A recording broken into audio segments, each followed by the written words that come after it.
नमस्कार मंडळी, स्वागत आहे तुम्हा सगळ्यांचं आमच्या नवीन ब्लॉग मध्ये। तर आज आम्ही सगळेजण कपड्यांच्या खरेदीला जात आहोत सोलापूरला। तर ही खरेदी किंवा ही शॉपिंग कशासाठी आहे, कुणासाठी आहे, हे सगळं तुम्हाला व्हिडिओ मध्ये लवकरच कळेल। त्यासाठी व्हिडिओ शेवटपर्यंत बघा। हाय, आज आम्ही निघालोय शॉपिंगला। कुठे जात आहात तुम्ही? सोलापूरला। ठीक आहे, तर वहिनी आणि मी आम्ही व्यवस्थित एकदम आता रेडी होऊन नवीन ड्रेस घालून निघालेलो आहोत शॉपिंगला। अजून सगळे बाकीचे तयार होत आहेत। आता ऑलरेडी किती वाजले?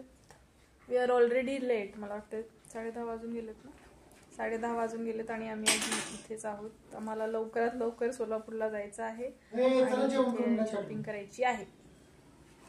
Let's go.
कमलेश बिल पहिला मजला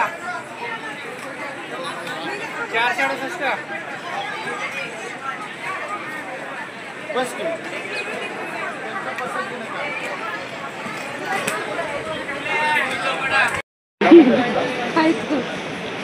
सगळे बसले।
तर शॉपिंग झाल्यानंतर आम्ही सगळे खूप थकलेलो होतो आणि खूप जास्त आम्हाला भूक पण लागली होती. त्यामुळे आम्ही इथे सोलापूरमधल्याच एका हॉटेलमध्ये आम्ही जेवायला आलो होतो. हे श्रीभोज थाळी म्हणून एक तिथंच हॉटेल होतं सोलापूर स्टँडच्या त्या एरियामध्ये आणि तिथं राजस्थानी थाळी मिळत होती. तर तिथं जेवण खूप फेमस आहे. राजस्थानी थाळी जी आहे तिथं भेटते ती खूप फेमस आहे. त्यामुळे आम्ही सगळ्यांनी असा विचार केला की चला आपण तिथेच जाऊयात. इथं वेगळ्या वेगळ्या प्रकारचे त्यांनी फूड आयटम्स ठेवले होते. रबडी, चपाती, पुरी, दही वडा आणि हे काय माहिती नाही कढी वगैरे, हे सगळे वेगळे वेगळे टाईपचे फूड त्यांनी ठेवले होते आणि एकदम टेस्टी फूड होतं तिथलं. One of the best hotels in Solapur असं मी म्हणेन. आणि मी फर्स्ट टाईमच व्हिजिट केलं होतं. त्यांनी आम्हाला छोट्या ग्लासमध्ये जलजिरा पण दिला होता सुरुवातीला. असे वेगळे वेगळे त्यांनी फूड आयटम्स ठेवले होते आणि सगळे आम्ही पूर्ण फॅमिली मिळून तिथे बसलो होतो जेवायला. जेवण वाढायलाच मला तर वाटतं 10-15 मिनटं तिथेच गेले असतील, कारण एवढे फूड आयटम्स होते आणि ते प्रत्येकाला सगळ्यांना वाढणं प्रत्येक फूड आयटम्स, त्यामुळे खूप वेळ तिथेच गेला. आणि तोपर्यंत आम्ही मस्त गप्पा मारत बसलेलो एकदम छान सगळ्यांसोबत. जेवण पण खूप छान झालं. तिथली फॅसिलिटीज पण चांगल्या होत्या आणि सर्व्हिसेस चांगल्या होत्या. सगळ्या फूड पण एकदम टेस्टी होतं. हे बघा त्यांनी वेगळ्या वेगळ्या प्रकारच्या चटणीज, पापड, सॅलड हे सगळंही त्यांनी ठेवलं होतं. आणि इथं खूप म्हणजे हायजीन पण त्यांनी एकदम चांगल्या पद्धतीनं मेंटेन केलं होतं. त्यामुळे आम्ही सगळेजण एकदम व्यवस्थित जेवण केलो. रात्री खूप उशीर झालेला आम्हाला, त्यामुळे मी नंतर व्लॉग शूट करू शकले नाही. ऑब्व्हियसली आम्ही खूप थकलेलो होतो आणि तेवढी नंतर एनर्जी पण नव्हती की आम्ही म्हणजे व्लॉग एंड करू, त्यामुळं आम्ही काय बोलू शकलो नाही. तर हा व्लॉग इथंच आपण संपत आहोत. पुढच्या व्लॉगमध्ये आपण साडीज कुठल्या कुठल्या घेतल्यात, शॉपिंग कुठली केली आहे ते बघणार आहोत. हा व्हिडिओ जर तुम्हाला आवडला असेल तर व्हिडिओला लाईक करा, कॉमेंट करून सांगा तुम्हाला कसा वाटला व्हिडिओ आणि आमच्या व्हिडिओला शेअर करा. तुम्ही चॅनलवरती नवीन असाल तर चॅनलला सबस्क्राईब करा. भेटूया पुढच्या व्हिडिओमध्ये. तोपर्यंत बाय बाय.